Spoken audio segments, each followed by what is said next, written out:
Good morning and welcome back to the shop. Today we're revisiting this Gravelly 1336 mower.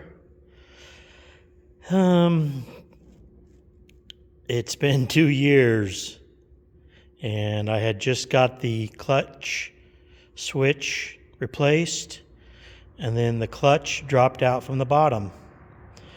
So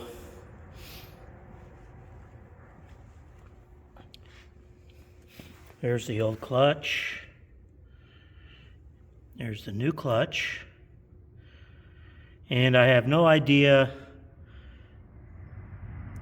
what kind of bolt it takes. So I have a nut and bolt thread checker set, and we're going to see what happens.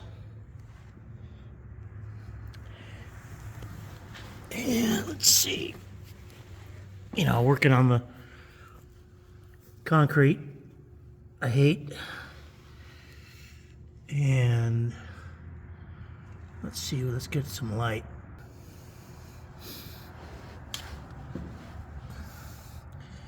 Goes in there, and there's not a lot of room between this axle and that pulley to put the clutch.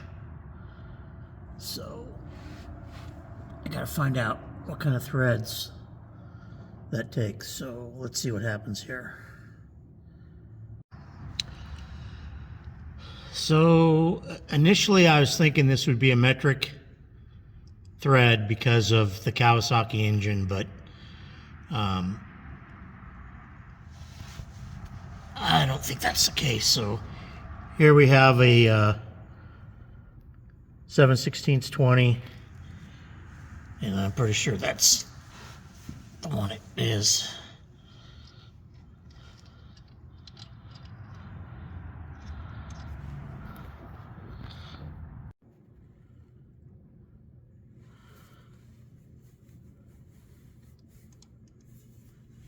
Can't really get you in the picture with me, but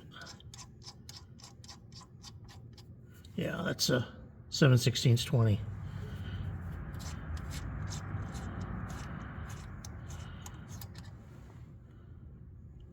So now it's time to find a bolt.